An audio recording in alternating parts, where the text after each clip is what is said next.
President-elect Scott Griffith.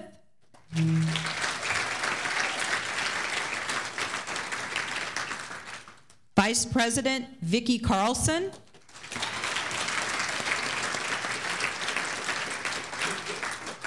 And Secretary-Treasurer Yolanda Lewis.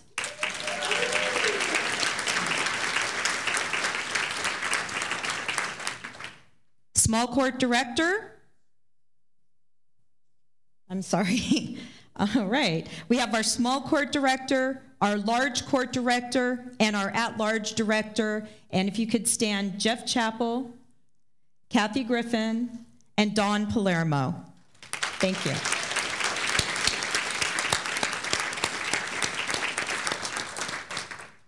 Thank you all. Please be seated. At this time, I would like to recognize 3 people who will be rotating off of our board. Our Small Court Director, Nina Thomas, At-Large Director, Carl Tanis. And thank you to Carl for also serving as our parliamentarian. He's done a wonderful job. Thank you, Carl. And also our immediate past president, David Slayton, who unfortunately was unable to be here this afternoon with us, but I did present David his certificate at the candidates forum on Monday afternoon. So if I could please ask Nina and Carl to join me up here for a photo and to receive their certificates. And wanted to thank you both for all of your work the last 3 years on our board.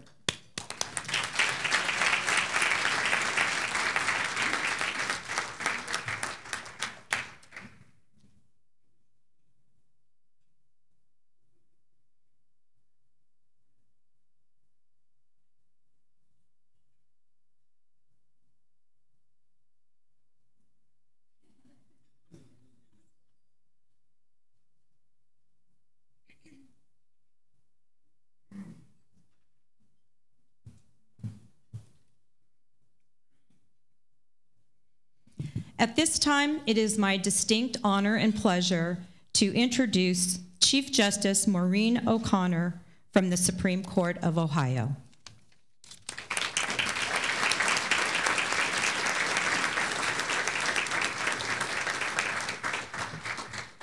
Good afternoon. Thank you, Michelle, for inviting me and also for introducing me. Thank you as well for your leadership in NACM over the past year. Let's give her a round of applause. Many more to come.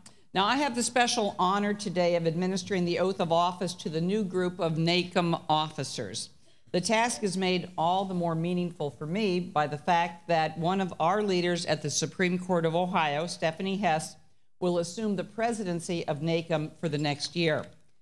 As her NACM colleagues recognize, you are familiar with Stephanie's work on the planning, conference development, and membership committees of NACM's board, on the board of directors, and as a board officer. We at Ohio and our judicial branch benefit from Stephanie's expertise in case flow management, her professionalism, her knowledge about court performance, language services, specialized dockets, dispute resolutions, and services for children, families, and the courts involved in all levels of our court system. And the list could go on. I had to pick and choose that just so we weren't here all afternoon. What we both benefit from is Stephanie's leadership. She has earned praise nationally for leading the group that updated NACM's core competencies and the education curriculum that accompanies each competency. She has earned the respect of court officials in Ohio for her work behind the scenes to prevent sticky situations from boiling over into public disagreements. And I know we only have that in Ohio, and you don't have that in your home states. But Stephanie is a past master at being able to diffuse situations in Ohio for us, and we are grateful for that. In short, you will be in excellent hands with Stephanie at the helm. We don't mind letting you borrow Stephanie as long as you promise to return her to us in the Buckeye State so that she can continue to solve problems and display her leadership talents at home. Congratulations to NACM on its 30th anniversary. Your efforts to develop and improve leadership in the judicial system and the leadership qualities of court managers go a long way to ensuring the effective administration of justice in courts around the country. And we all recognize that access to justice would be hampered without quality court management. Thank you as well for recognizing Stephanie's leadership in particular, and for inviting me to share in this special day for one of my prized employees, Stephanie Hess. God bless you all. Thank you.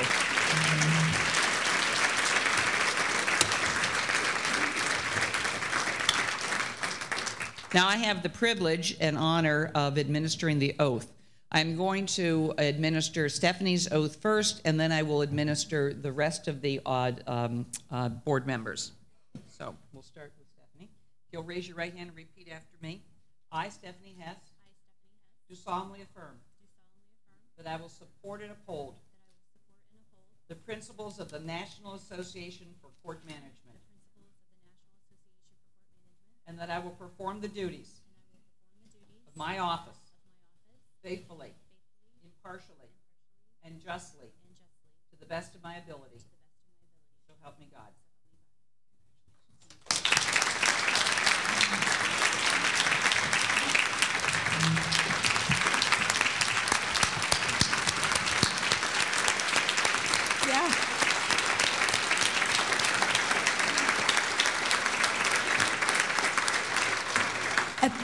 At this time, if I could ask our current board members and our new board members to join me in front at the front of the stage, and we will receive our swearing in as well from the Chief Justice. Thank you.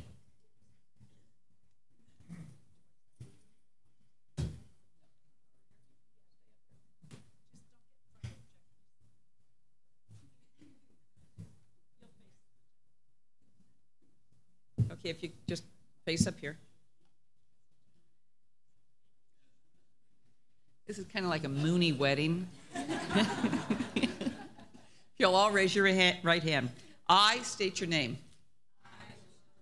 Do solemnly affirm that I will support and uphold the principles of the National Association for Court Management, and that I will perform the duties of my office faithfully, impartially, and justly to the best of my ability. So help me God. Congratulations, ladies and gentlemen.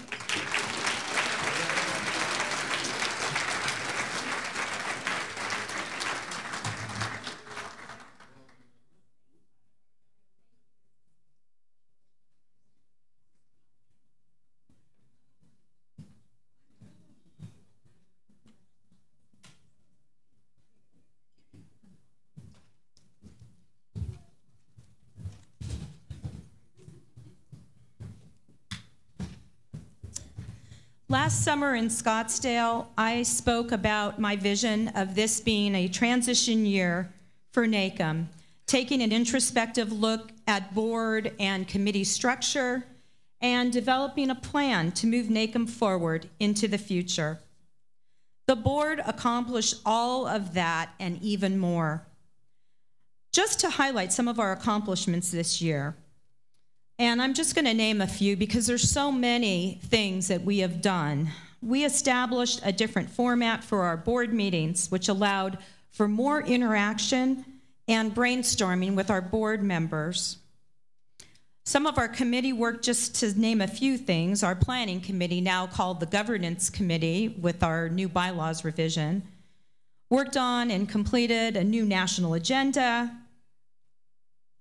We sent the members a survey for you to tell us what you believe the priorities would be for NACM this year and the next 5 years, and incorporated those ideas into the new agenda. We rolled out our new core. We published our new core guide, which all of you will be receiving in the mail within the next week to two after you return home from the conference. And we're continuing our work on the core curriculum, which we hope to have rolled out sometime later this year or next year. We did a complete overhaul of our bylaws.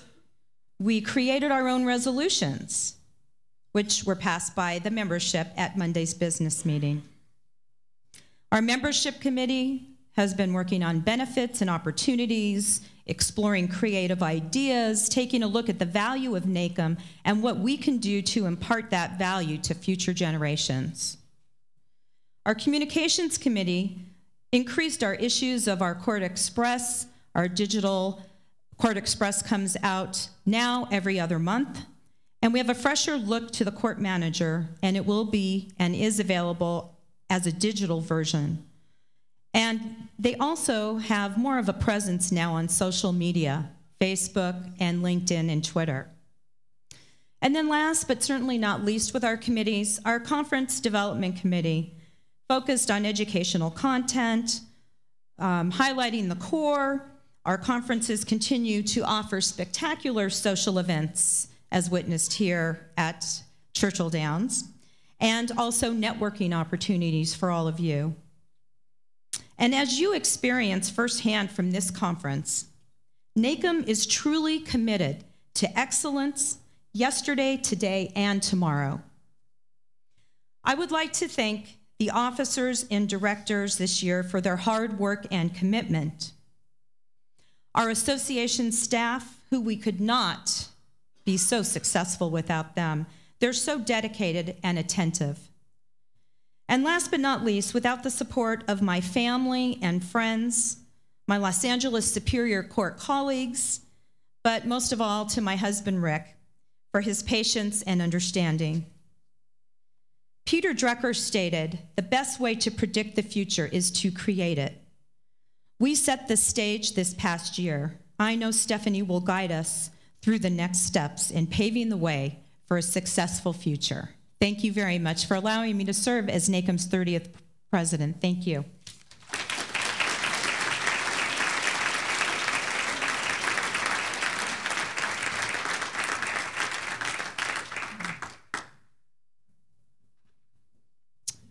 It is my honor and privilege to pass the gavel on to Stephanie, who has been an incredible colleague and friend over these last number of years. We've worked together now on the board for 6, I think we're going to our 7th year, and it's been great to collaborate with her, and I know that this next year will be additional collaboration and working together. So Stephanie, congratulations, and I'm here for you whenever you need to call.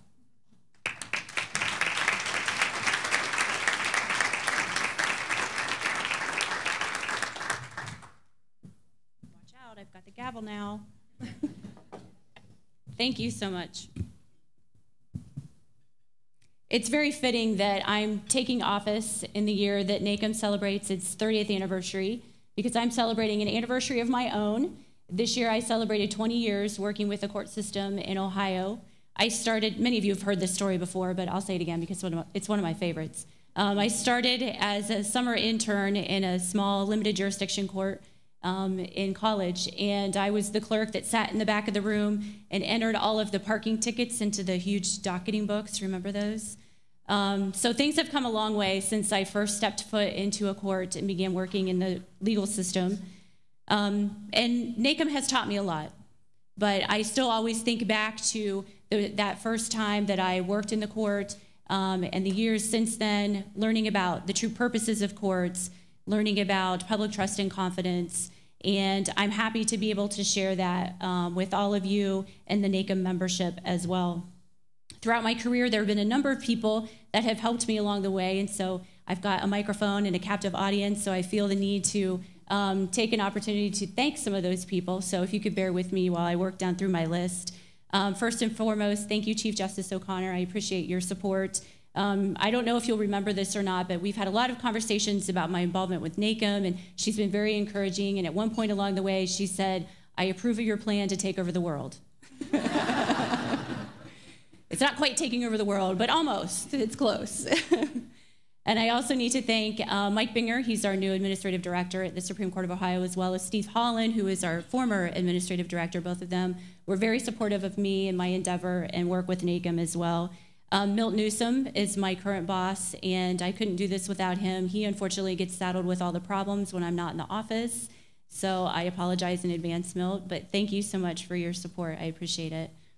And I really need to also thank Judge Lisa Sadler. She's not here today, but she's the judge that I spent most of my time in the trial court with. I worked for her as a bailiff and learned a lot from her. She put up with me through law school and really helped me kind of formulate my career in the court system, so I appreciate her guidance as well. Most importantly, when I think about the folks in Ohio in the court system that I need to thank, I think about all of my colleagues, my Ohio colleagues. Growing up in the court system, met many of you when I was very young. You were very patient and very kind, and I have so appreciated all of your guidance and advice throughout the years. Thank you so much to all of my Ohio colleagues. I'm particularly happy to have Linda Lovelace here today. She's a NACM past president, and so I'm very honored to serve in her footsteps as well.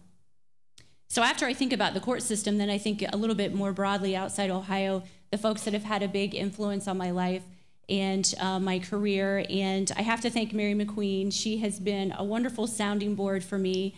And every time I talk with her, I find a little nugget of advice and information. And even this week, after talking with her, if you saw me running down the hall, it was because I was either running to find a piece of paper, I was trying to find my phone because I wanted to take notes about what Mary had just said. So thank you, Mary. I appreciate all of your sage advice. And one of her last pieces of advice before I got up here was just breathe. So thank you. And then I think about NACM and that first conference when I came to NACM, and I'm sure all of you have heard this story before too, but I walked into the opening reception, didn't know a soul, I was there by myself, and Pam DeVault came and put her arm around me and took me around and introduced me to a lot of wonderful people, Susie Stinson and David Slayton, and my NACM career took off from there. I got involved, I got active, and so Pam, I really appreciate your kindness and your warmth that very first day. And I also have to thank my current board members and past board members that I have served with. All of you have just been great. I have made lifelong friends. I will continue to call on you in the future, maybe voluntold some of you to do something somewhere along the way. But I appreciate your support and all of your friendship and advice as we've traveled this journey together. So now the hard part. This is the part where I try not to cry. Many of you knew ahead of time that my dad was going to be here today. I did not. My sister and my husband surprised me, so I was very happy to turn around this morning to see my dad here. So Dad, thank you for being here. He has been a wonderful influence on my life, taught me the value of hard work. A lot of you know that I grew up on a dairy farm, and there were lots of milking of cows and throwing of hay bales, and I wouldn't trade that upbringing for the world, so thank you, Dad. My daughter, a lot of you have heard Ellie's stories. She's 7. She's not here today. This is not kind of her thing. She would want to be up here, and I can't have her upstage me on my big day. So she's actually in Pennsylvania with my in-laws. She doesn't really understand what NACM is, but she understands that when I leave for NACM and I come back, I bring her a present, so she's on board with it. She likes it. And my sister Stacy, who a lot of you have met over the years, she comes to a lot of the conferences with me. She was here this week, unfortunately had to leave yesterday because she had her own board meeting that she needed to attend to. She is wonderful to me during the conferences. She does my laundry, she brings me food, but more importantly, she really has been an inspiration to me. She's so involved in her local community, working on her local boards in her professional community as well.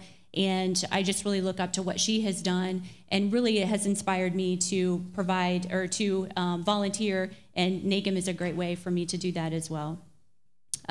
Most of all, I need to thank my husband, Mike.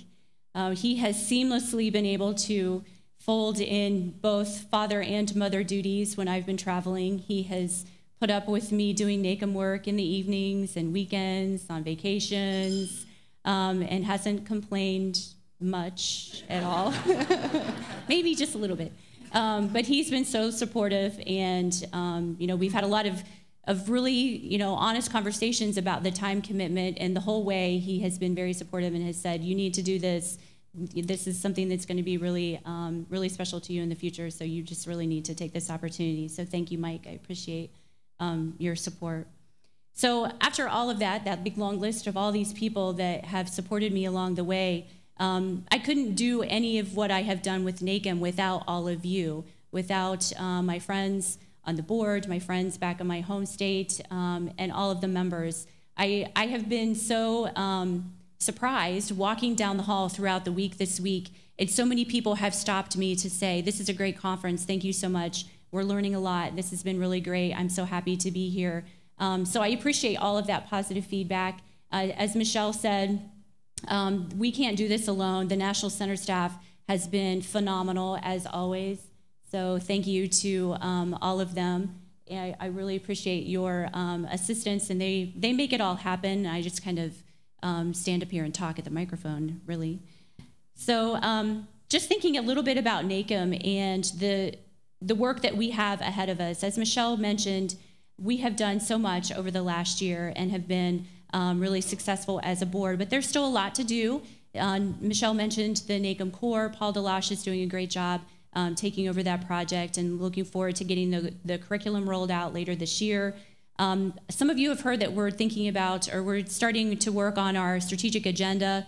Again, we're going to really get fired up on that project later this fall. But here at the conference, we had an opportunity to have a focus group, and we were able to sit down with some of the members and really start having some frank discussions about what NACM does as an association and what the membership would like to see. So we are always looking for ways to add value to the membership, not only for the people that come to our conferences, but also to our members who will never be able to come to a conference for whatever reason. So we'll continue to have those focus groups. We're planning to do some surveying of the members as a whole as well, to make sure that we can continue to be relevant in your professional lives too.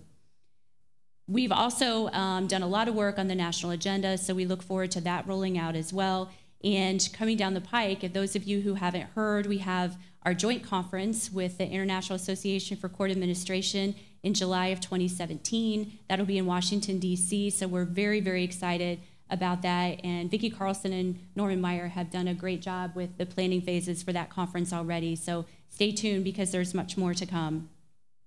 So there's lots on our plate for this year, but I'm so excited. I'm very excited to get to work, to meet with the board and jump right in, and I'll give you a couple days to rest, but then we're gonna get right back at it. But it seems to me that since it is NACM's 30th anniversary, it's only fitting to end with a quote that I found in the NACM time capsule from 2005. And I'm not sure if this is an original quote or not. Larry Myers, our past president from 2003 and 2004, wrote this on a little piece of paper and put it into the time capsule. So Larry, you'll have to let us know if this is original or if this is something that you had heard that resonated with you as well. But this is what it says. Vision without action is just a dream. Action without vision is just passing time. But when you combine vision with action, you can change the world. May NACM combine its vision with its action to change world courts. And I thought that was just a wonderful quote, and I was so excited to find that in the time capsule. So thank you, Larry. That was very inspiring to me. And thank you all for this incredible honor. Together, I think we'll be able to change the world of court administration. Thank you.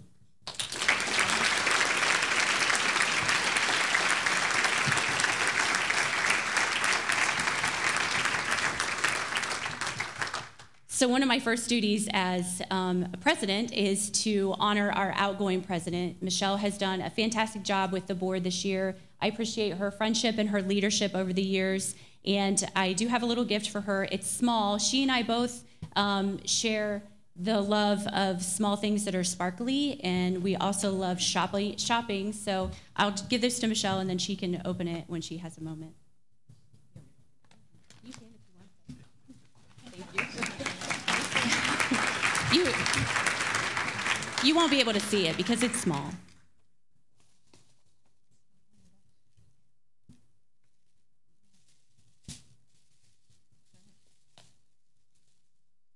And well wrapped. Well wrapped.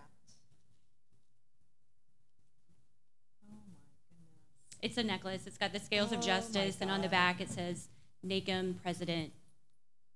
And I think it has the years on it as well. Oh my God, it's beautiful. Thank you all. Thank you.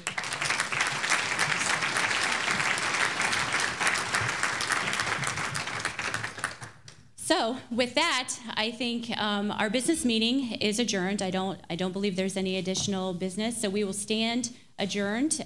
We do have the end note that is coming right up, so I hope that you'll all be able to stay in the room and join us for the end note. I'll ask Dexter Thomas if he'll come to the podium to introduce our end note speakers.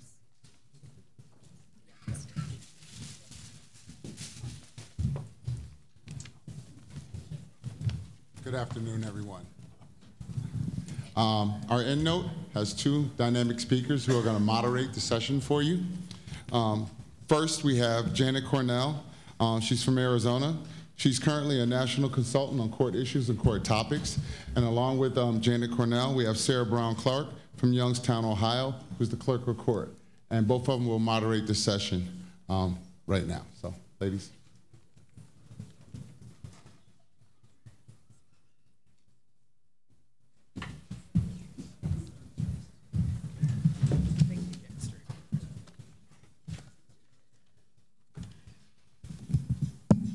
Good afternoon, and thank you for staying for the end note. We really appreciate that. Shall I ask you to clap when I speak and tap the table when Janet speaks? Okay. I'm going to take that as a no. But I will ask you to control your amygdala. Amygdala. Great presentation this morning, right? Understanding how we feel and react is a major part of our organizational commitment to excellence yesterday, today, and tomorrow. So I think it's a great theme for the 30th anniversary, and I think it's very interesting how things worked out when Janet and I first talked. Oh. Yeah. Okay. Actually, we were talking about which sessions we would prefer. I have a pretty strong voice. We were talking about which sessions we preferred, and it was really interesting because, as it turns out, the majority of the sessions that I chose are related to our public, our self-served litigants, victims of traffickers, ESL clients, addicts, the mentally ill, anyway, people, the people that we serve, as well as related to those of us who provide the service and what we need to know. We're fortunate to have a NACM educational program that addresses all of these issues, as well as many other relevant issues. But expect me to talk about people. Now, those of you who know us, you know we talk. Janet and I are talkers, but we have come here this evening to share with this afternoon to share with you some of our thoughts on the sessions, but we really want you to talk to us. There you go, Janet. So with this end note, it's our opportunity to recap some of the contents that have occurred during our time together this week, and specifically to hear from our colleagues about course content, takeaways, things that they thought after they sat through the wide array of sessions. So we have solicited some fellow attendee reactions in addition to our own, and we have chosen a select set of sessions. And I want to caveat this by noting some sessions were not included in the interest of time. Both Sarah and I recognize every single one of the sessions just really hit the ball out of the park. They truly hit the mark. So our sessions are just a subset or a cross-section of what occurred during the week. We know that NACM's national agenda attempts to drive the priorities for improvement in court management, and first listed within the national agenda is to advance excellence in court management.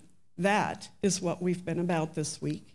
That is what's behind the various sessions that we've seen.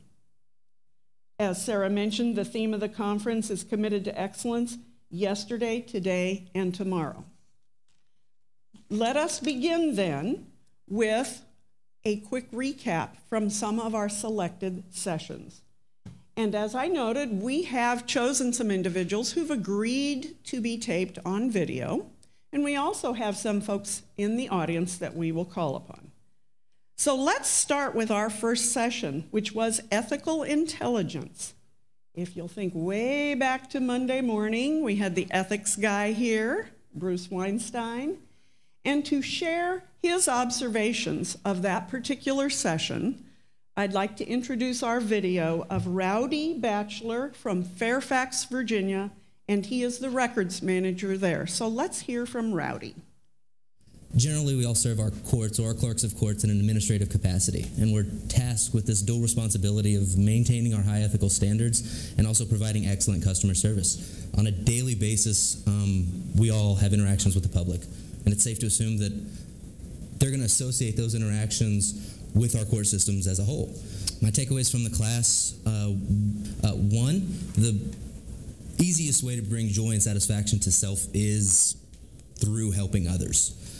Two is your ethical standards shouldn't only guide or limit or dictate your behavior, but they should also move you. They should compel you to take action when necessary. The third one would be that if you conduct yourself in a way that's not solely beneficial to self, but in a way that's beneficial to others, you're going to create and promote this happy working environment, not only for your staff, but for the public in which we serve.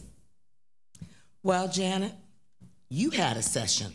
Indeed, I did. And so put on your full metal jacket because Sarah Couture is going to give us a little run by of your session. All right, Sarah Couture. And she's from Tampa, Florida.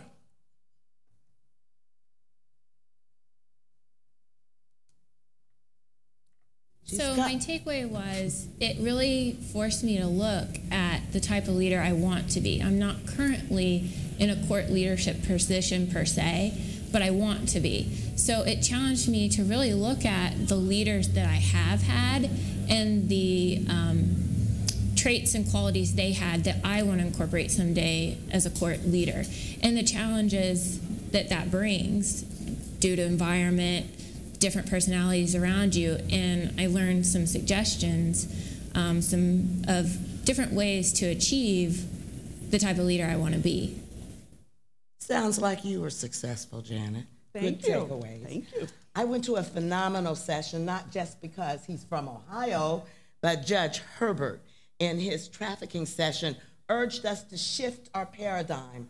And oftentimes in the court, we see victims of trafficking come in, and the assumption on the part of many personnel in the court is that these are just prostitutes. What Judge Herbert urged us to do is to recognize that in many instances, these young ladies are victims and that we need to treat them as victims. And he has offered a phenomenally successful program called the Catch Program to help them to get their lives back together. And what I found particularly interesting, Janet, was that we went into a trauma court format later on in the day, and most of what was said there brought to us principles that could and should be applied when we're dealing with victims of trafficking. So I thought that was great. I wonder how many of you were at the trafficking session? Okay, hip hip hooray for Judge Herbert. And he's laid out a paradigm shift that we really need to consider when we're dealing with those issues. Back to you, Janet. So the conference, you'll recall, is intended to point us back to the core, the NACM core, and to make sure that we obtain tangible results and practical information. I think you'll agree with me that we had quite a broad array of topics. Everything from quasi-judicial officers to human trafficking to our decision-making sessions today. And we're now going to go into a couple of videos, a few videos with some of those breakout sessions that we saw earlier during the conference. So the next video that we will share is with Ron Truss, who's from Birmingham, Alabama. He's the court administrator, and he's going to share his observation on the session on the role of quasi-judicial officers. So let's hear from Ron. Well, in attending that session, I found out that there are still a variety of judicial officers or quasi, which are commissioners, magistrates, and in that aspect of them, there are some that are contracted. They handle a variety of duties and responsibilities throughout the court system itself. Sometime that I did know that is that many of them are making final decisions, and many of them don't make final decisions that have to be approved in many cases, that is child support, traffic, and other areas. Some are actually officers of the court in reference to being individuals who are members of the bar, and others are not. And then we have found out that many times that in the variety of duties there and responsibilities, that they have been doing an excellent job in many cases. And based on their education and training experience, it has been a viable process for the courts in many cases. But you know what, Janet, there is an insert I'd like to, there was a wonderful COSCA paper presented on this whole notion of whether or not a judicial officer should in effect be lawyers. And it's a very controversial topic, particularly in sparsely populated areas. It was brought to our attention that all you had to be was 18 years old. And of course, in Ohio, we have mayor's courts, and they're not necessarily lawyers. So I thought that was really exciting and bold and of the presenter to even bring that idea to the table, because it really challenges the authority of judicial officers who are not lawyers. Which is a good point. Raise your hand if you agree with us that there have been some issues posed to us that are challenging us, giving us a call to action. How many of you got a call to action from the conference? Wonderful. The intent is to charge us or supercharge us to think about some of these tough issues. I'm supercharged. You're supercharged. Wasn't just the dessert you just had. I saw you eating the dessert.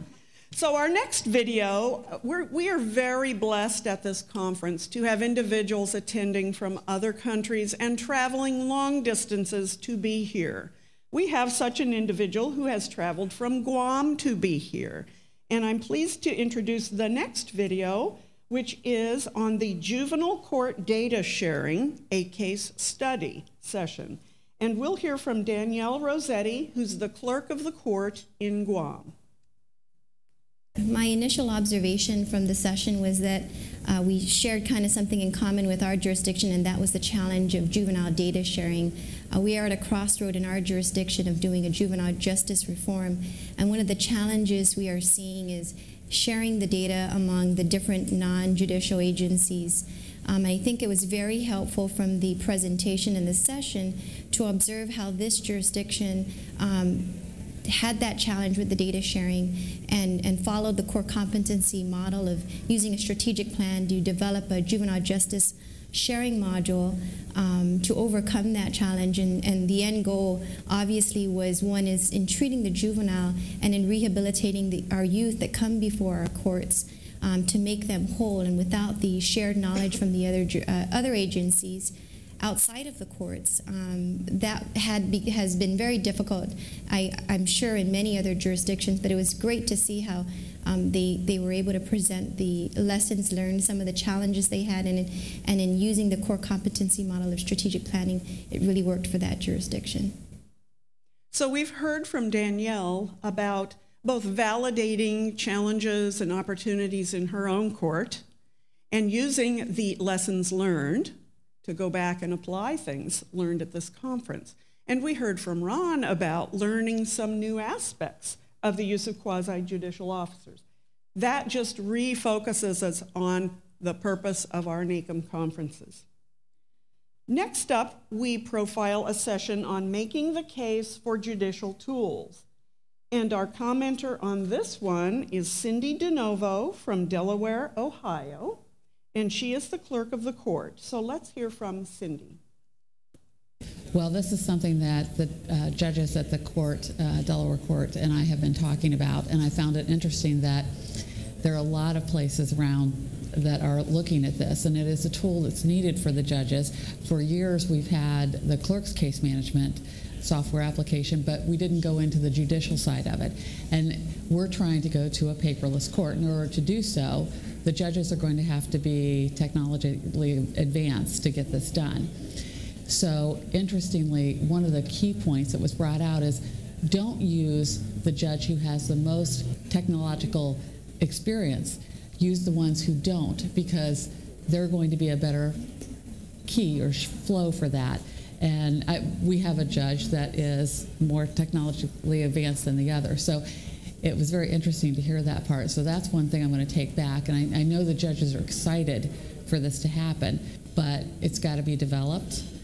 There are some applications out there, but I think that there needs to be more applications available and for judges to get involved in the focus groups on getting those done. You know, there was an interesting observation in building public trust as it relates to technology. I was surprised to find that there are no age limitations to our users who really want more technology in the courts. So if the users are ready for the technology, the judges need to get ready. Yes, good point. Nicely said, Sarah. Was Practical that nicely tips, said? Pardon me?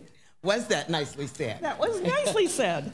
Practical tips and tools are some of the things that our conference speakers were urged to include in the sessions, and I'm hopeful that that's what you've come away with. We've also asked these speakers to challenge us to think and assess and evaluate. And our next commenter is going to talk about the session titled, and I think this is a very interesting title, Why Should Anyone Be Led by You? So our next commenter is going to summarize that session, and for that, we turn to the video of Andra Motika from Tacoma, Washington. She's the court administrator there. So let's hear from Andra. Well, I believe that what it did is it reinforced some prior knowledge that I might have had, or having been to other sessions that had covered something similar.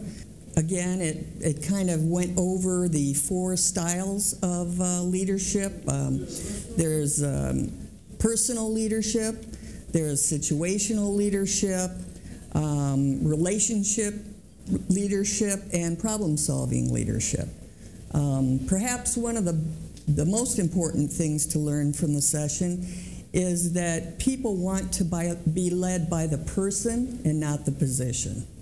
So while I may be the court administrator, it's not really that brings the leadership. It's what I do, what I say to people. And that leaders can be at any level. It doesn't have to be the court administrator or even the judge. It can be someone in the trial unit or in a unit, a small 2 or 3 person unit, and be a true leader in that. I suppose one could say, as we bring it down to the court realm, court administrators are really the strategic advisor to the judges. And so that's kind of it in a nutshell. Which means that that presentation this morning by Kim Papillon was absolutely critical for court administrators, because we need to understand the neuroscience of decision making and be able to apply it on a daily basis without using all of those big words, recognizing that we need to look inside ourselves and retool and shift the paradigm so that we can be effective leaders. We had a wonderful plenary with Ernie Friesen and Linda Lovelace, who was the court administrator in Hamilton, Ohio. Linda, who's been a motivator for many of us, who just couldn't get enough, retired and went back, is going to talk to us about Ernie Friesen's presentation. So Dexter, if we could ask you to take the mic to Linda. Linda, raise your hand. Thank you.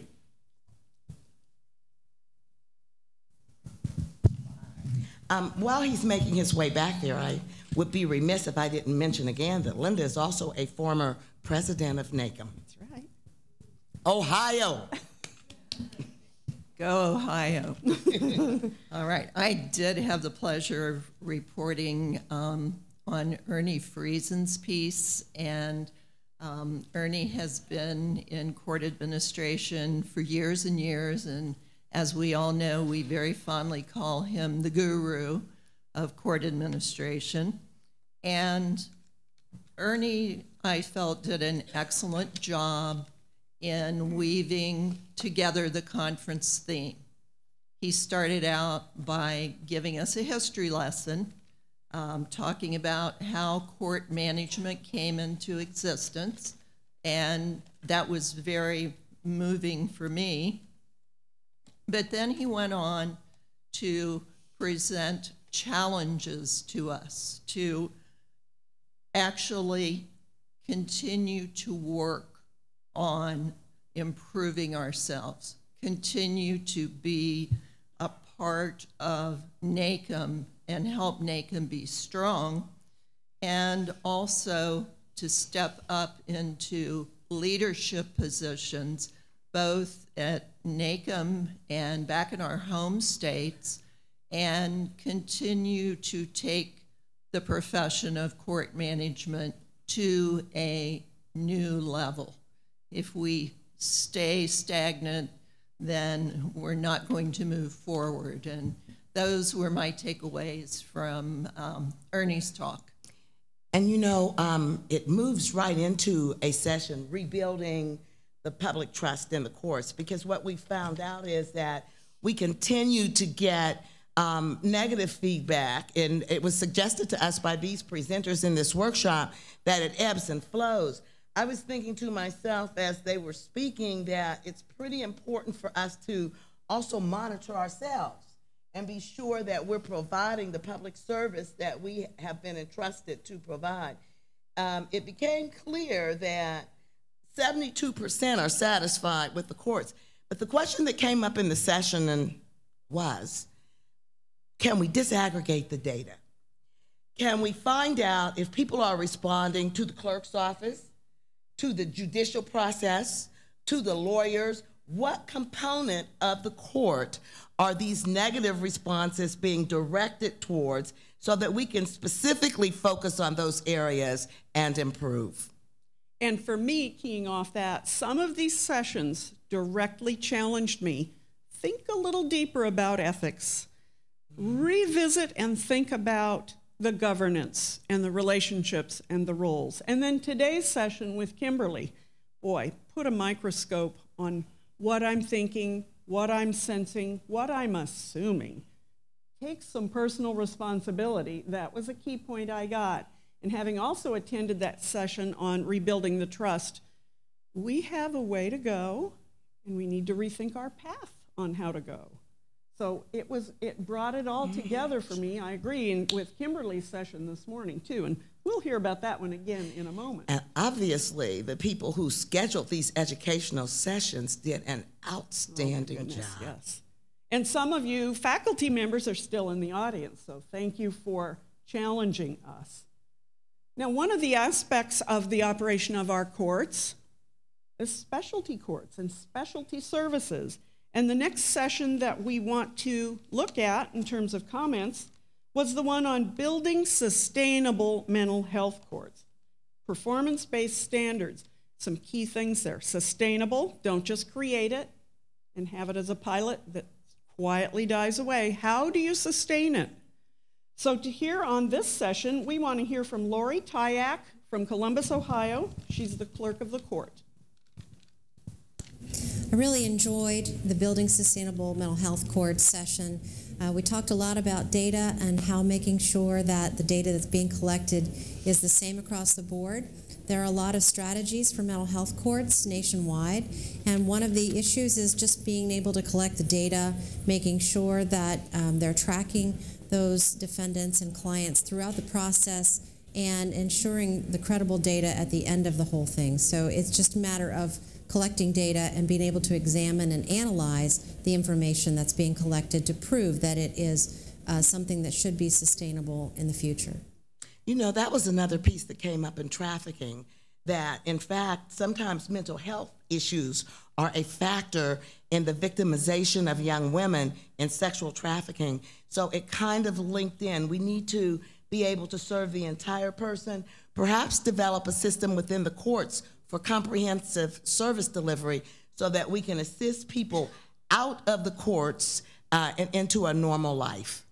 And do we not also have some language needs of some of our court users? Absolutely, because I believe that, and we share this belief that until we can serve the entire public, we have not done our job. And one of the walls that courts run up against is finding an interpreter for some less frequently spoken languages, but oftentimes just finding an interpreter from some of the more frequently spoken languages. And we need to find a way to actually have interpreters available when we need them and to be friendly to the ESL clients who come into our courts.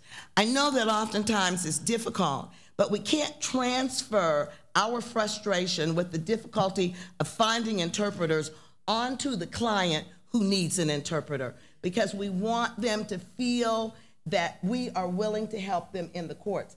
I went to a session on this. It was an interestingly organized session too, because now I went in a little late because Janet had me captive down in the lobby.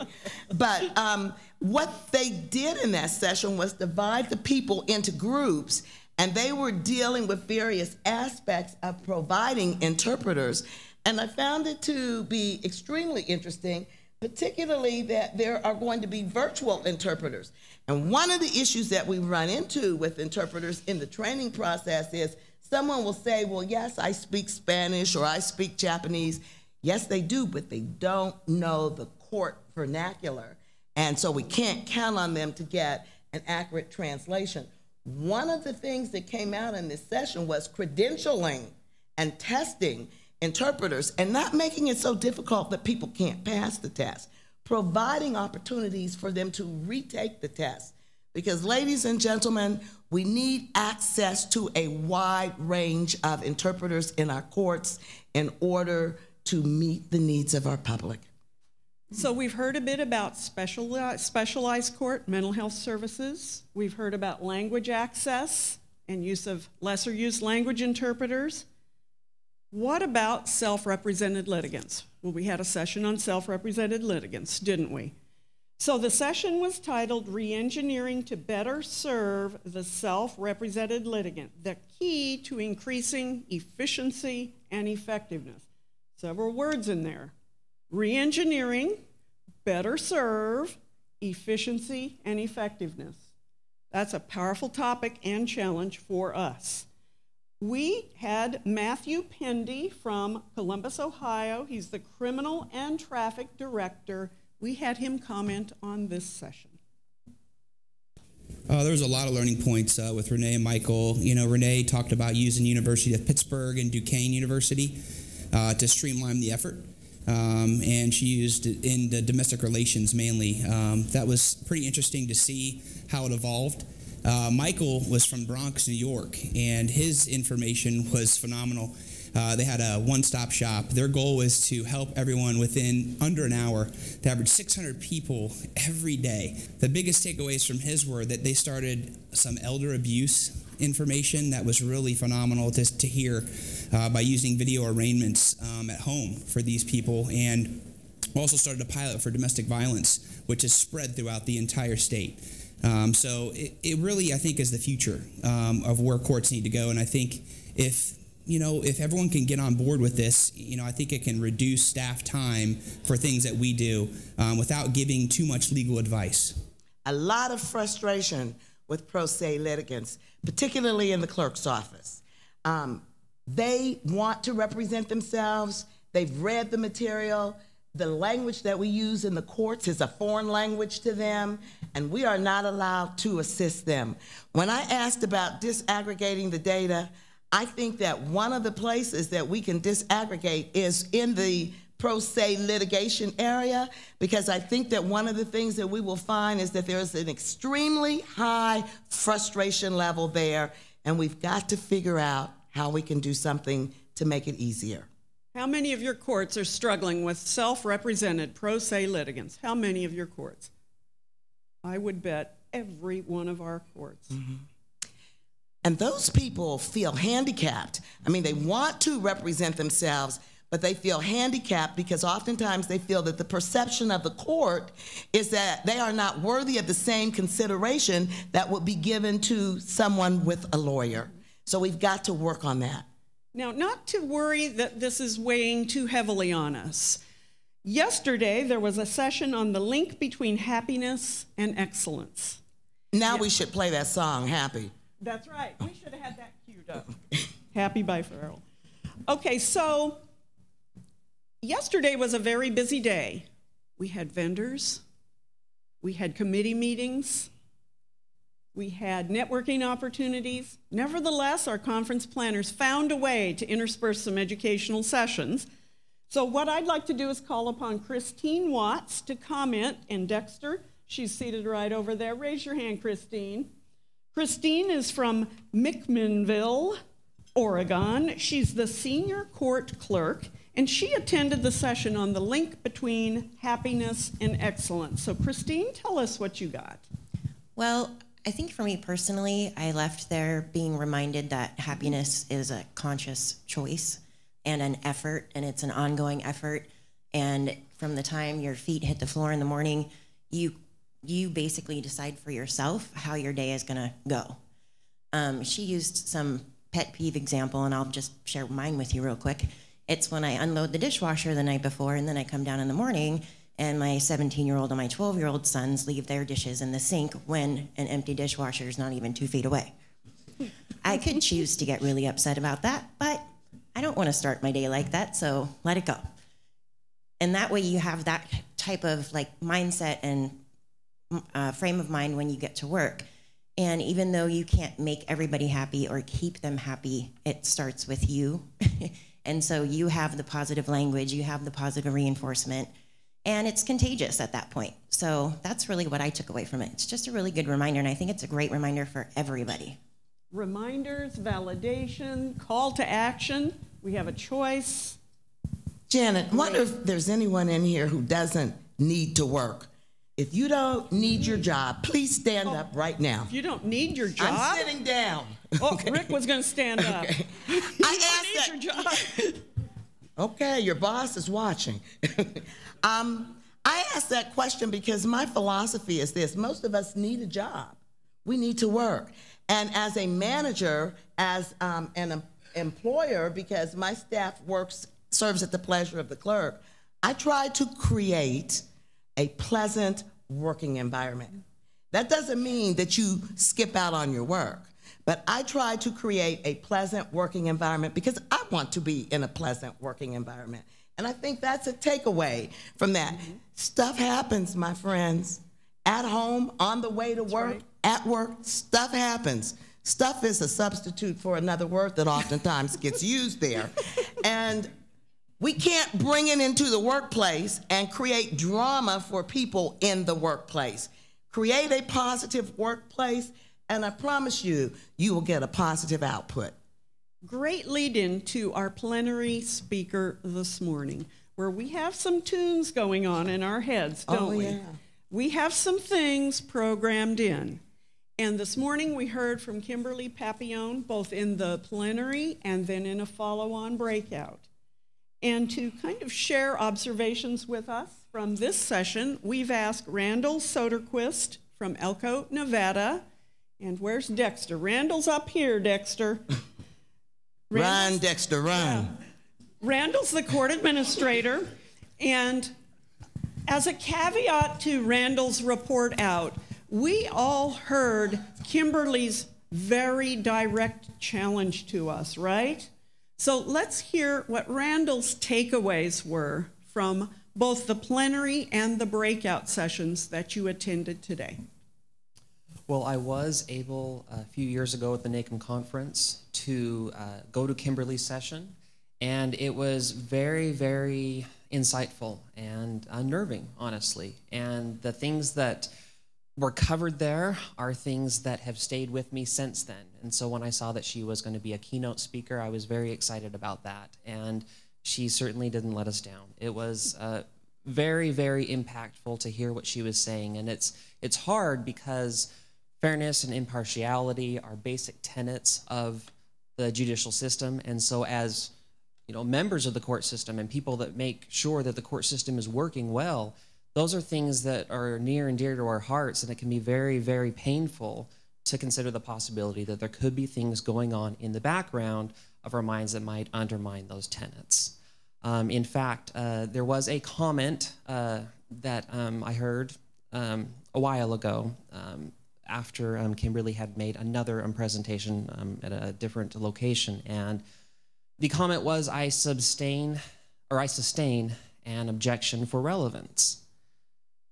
Saying that basically they didn't think that it really, was applicable here in the courts. And I think it's unsettling but maybe we should reconsider that objection. And instead of sustaining it, maybe we should overrule it. And maybe our first thought is, yes, this is something that I don't do, but the fact is we're naturally predisposed to have biases. It's the way that our brains are programmed to work.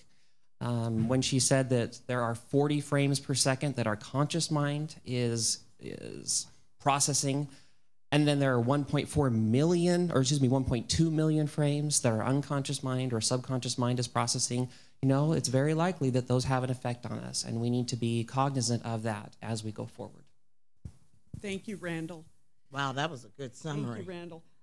My conclusion with all of our sessions is we need to get off our chairs, off our butts, and go back and redouble our attention on values and purpose, and to redouble our attention on how are we organized and governing ourselves, and make sure we focus on getting rid of bias and poor influences on our decisions.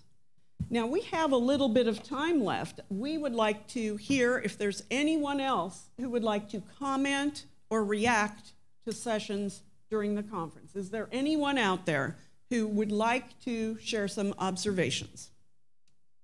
Yes, Russell?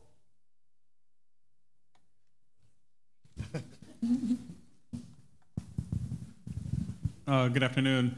I attended a couple of sessions that I had a different takeaway than what I expected when I went in. One was the Ottawa County experience in Michigan with implementing the high-performance court framework. And the second one was this morning when the court talked about, or I'm sorry, I don't remember where it was, but they were dealing with our courts customer-driven. This is in New Jersey. Mm-hmm. And I've been really focusing a lot on my management and my managers and their leadership because, you know, to me, you got to lead, you know, the organization where you need it to go.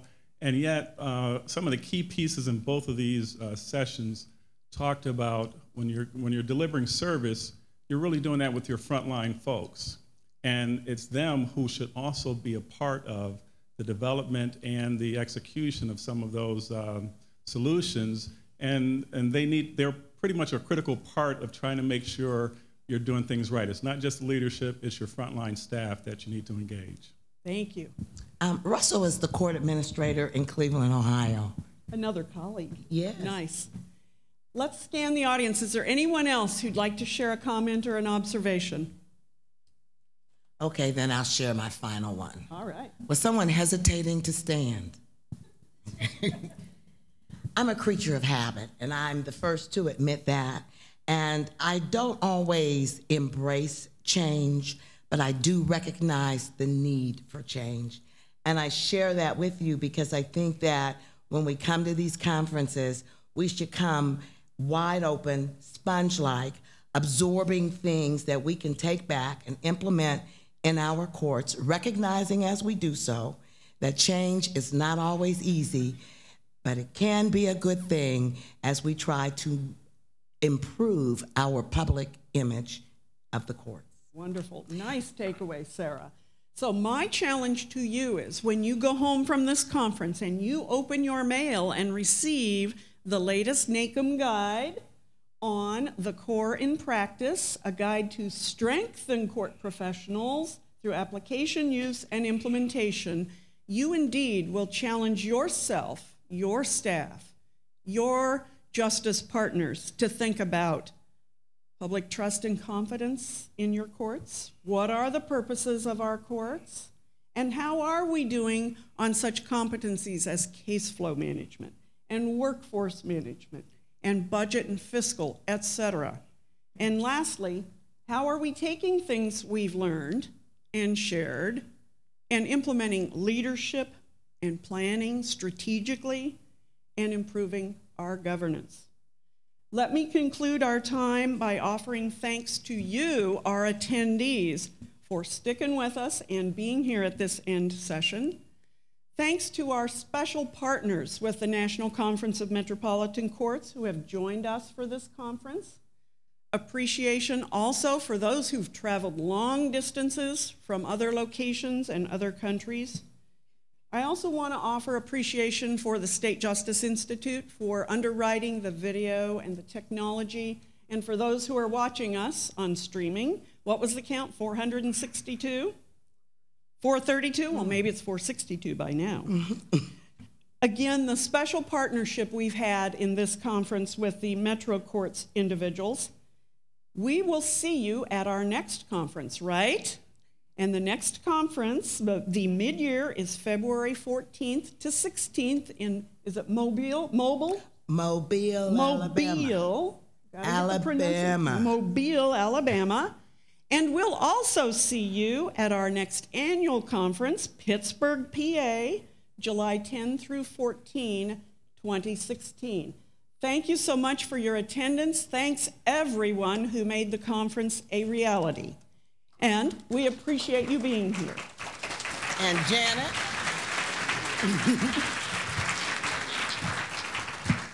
Thank you, Janet and Sarah. You know, every time I turned around this week, I saw Janet and Sarah huddled up in a corner somewhere working on their presentation. I know this was a ton of work, so thank you so much, ladies. You did an excellent job. And just one more, well, two more notes. They were talking about the education, and I've heard a lot of really, really positive feedback about the education that we've had in this conference. And I really have to give the credit to Pat Dugan with the National Center. She has been wonderful. She was kind of the mastermind behind the whole thing. So Pat, thank you so much for all your hard work. It was fantastic. It exceeded my expectations, so thank you. So for those hardy souls that stayed, guess what? There's a reward. If you look under your chairs, someone in this room is going to win a gift certificate from the Marriott. So let the frantic chair turning begin. I already looked at mine. It's not under mine.